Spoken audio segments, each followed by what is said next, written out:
Hey guys, today I'll show you a horror thriller film named The First Omen. Spoilers ahead, watch out and take care. The movie unfolds in the 1950s. Raised in an American convent, Margaret travels to Rome under the arrangement of the cardinal, who escorts her to a local convent for training. As they drive, Margaret gazes out at the scenery, but the car suddenly halts, blocked by a large crowd of young protesters. The cardinal explains that the world is changing too quickly. The younger generation has begun rebelling against authority, even the church. Yet he expresses faith that Margaret's courage and purity can help restore trust and guide sinners back to the righteous path. Resolutely, Margaret nods, embracing her mission to save the world as she steps into the convent. The abbess explains that the convent shelters many unwed mothers, and the children they give birth to are raised as part of the community. As they speak, Sister Angelica descends the stairs. Though it's their first meeting, Angelica doesn't greet Margaret. Instead, she gazes tearfully at her in silence. The abbess quickly pulls Margaret aside, explaining that Angelica was raised here from childhood. Angelica now looks after the younger girls, and her kindness and diligence have earned the children's affection.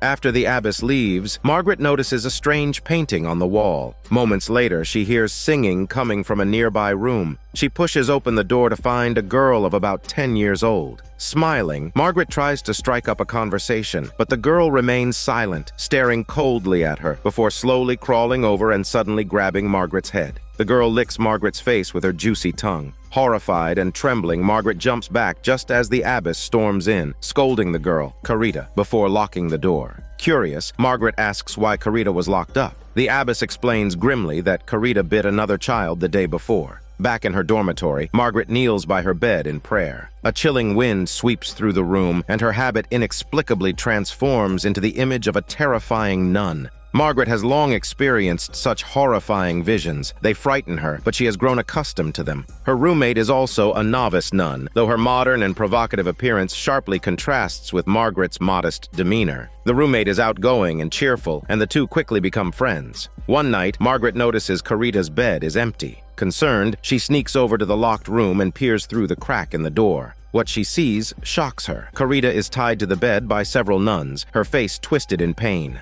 When the nuns notice Margaret watching, they quickly shut the door. Disturbed, Margaret spots Angelica weeping in a corner. With only a few days left before the novices take their vows, the roommate decides to make the most of her final taste of freedom. She persuades Margaret to shed her habit and slip into a revealing dress. That night, the roommate takes Margaret to a bar. Though hesitant at first, Margaret becomes enchanted by the dazzling lights and intoxicating atmosphere, eventually letting loose and dancing intimately with a boy named Paolo. The next morning, Margaret wakes in her dorm, her pillow soaked with sweat. She remembers nothing after drinking, but the sharp pain in her lower body leaves her devastated. She realizes she has lost her chastity. Overwhelmed with guilt and shame, she heads to the chapel, kneeling before Jesus and confessing her sins repeatedly. Later, as she sits outside the church in a daze, Father Brennan approaches her, warning her to stay away from Carita. He insists that she is unspeakably evil. Dismissing him as paranoid, Margaret tries to leave, but Brennan grabs her arm, urging her to meet him later that night when he promises to reveal the convent's secrets. Back at the convent, Margaret hears chicken screams coming from the infirmary. Peering through the window, she sees a woman in labor strapped to a birthing table. The woman alternates between maniacal laughter and agonized wailing before finally giving birth to a monstrous creature. Terrified, Margaret tells herself it's all just another hallucination, but she can no longer distinguish fantasy from reality. That same day, Margaret sees Angelica whispering with Carita on the lawn. When Margaret approaches, they abruptly fall silent. Angelica hands Margaret a drawing of a pregnant woman, smiling as she declares that it's her child, a boy. Alarmed, Margaret demands an explanation. How could a nun draw something so blasphemous? Angelica's expression darkens, and she retracts her words before walking away. Not long after, Margaret finds Angelica drenched and standing on the balcony, muttering that this is all for them. Angelica then lights herself on fire, her body swaying grotesquely as it burns. Margaret can only watch in horror as Angelica's lifeless body hangs from a rope. Deeply unsettled, Margaret remembers Father Brennan's warning. As night fell, she quietly followed the address left behind. Upon hearing about Angelica's death, Father Brennan was unsurprised, explaining that her death was a sacrificial ritual marking the rise of the Antichrist. Brennan produced a photograph and recounted a chilling story. Years ago, a highly respected priest visited his church for confession. The priest handed him the photograph, declaring that the infant in the image was the daughter of a demon. Though the priest had accidentally uncovered the truth, he lacked the strength to confront such malevolent forces head-on. Instead, he entrusted the responsibility to Brennan. Tragically, as soon as he stepped out of the church, a falling steel pipe cleaved his skull in half. Brennan revealed to Margaret that there are two factions within the church. One adheres to Christian doctrine, while the other turns a blind eye to abuse and exploitation, using the name of God to justify murder. The Dark Church, as he called it, has wielded power for millennia. But as younger generations lose faith and drift away, their influence has waned. To restore their grip, the Dark Church has sought to create something terrifying. They believe the Antichrist can return through a woman's womb. By bringing forth the Antichrist, they hope to unleash darkness upon the world and compel humanity to seek refuge in the church.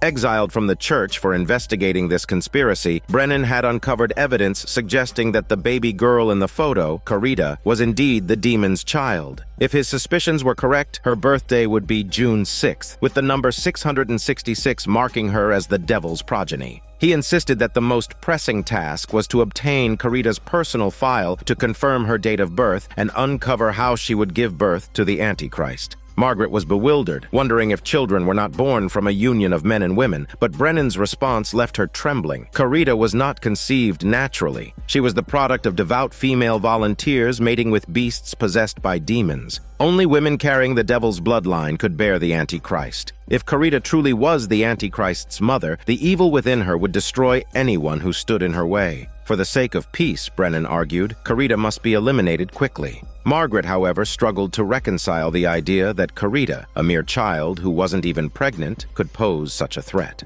Brennan sought Margaret's help, but she hesitated, unsure of what to believe. Later, Margaret couldn't shake the feeling that Brennan's words weren't baseless. Hoping to learn more about Carita's past and the location of her records, she approached Father Gabriel. But under the watchful eye of the abbess, Gabriel said nothing. His hesitation, however, only deepened Margaret's conviction that Brennan was telling the truth. One day, a group of anti-religion activists sparked a riot outside the convent. Amid the chaos, the nuns escorted the children to safety, but Margaret became separated from the group. Suddenly, a horrifying hand grabbed her from the crowd. Before she could react, a slimy tongue slithered across her face. As the crowd dispersed, Margaret stood frozen in terror, unaware that the abbess had witnessed the entire scene from a distance. That evening, the abbess summoned Margaret to her office, announcing that her initiation into the order would be delayed. The abbess claimed Margaret had been negatively influenced by her close interactions with the unstable Carita. On her way back to the dormitory, Margaret encountered Paolo, only to find him acting strangely fearful of her. Confused and distraught, Margaret asked him what had happened. Paolo, clearly unnerved, urged her to check for marks. But before he could elaborate, a speeding car struck him.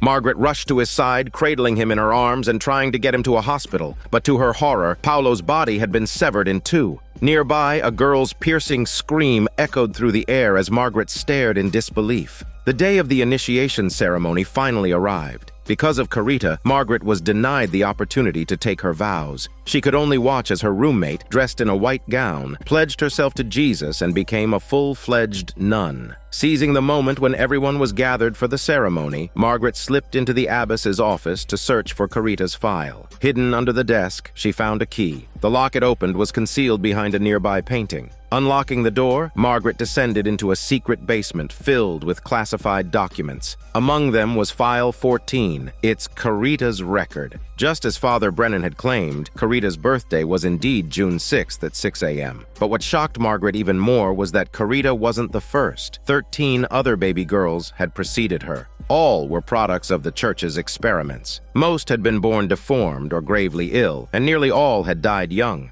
Margaret's trespass did not go unnoticed. During a confrontation with the nuns, she accidentally caught a glimpse of a demonic mark engraved on the roof of Carita's mouth. The nuns locked Margaret in Carita's room, where eerie whispers filled her head throughout the night. Lifting the rug, Margaret discovered the floor was covered in unsettling drawings, all created by Carita. As the horrific images flooded Margaret's mind, she tried to convince herself it was all an illusion. But then, out of the shadows, a grotesque and disfigured Angelica began to emerge slowly toward her. Margaret's screams attracted Father Gabriel, who revealed that he had already obtained the files and successfully helped her escape. The two rushed overnight to find Brennan and handed him the files. It turned out that Father Brennan had approached Gabriel earlier, but Gabriel had hesitated to act. Brennan wanted to organize the information and make it public, hoping to rally the power of the masses against the dark church. The truth was shocking. The Antichrist could only return to the world through a male child. However, despite their efforts, all the volunteers had given birth to girls.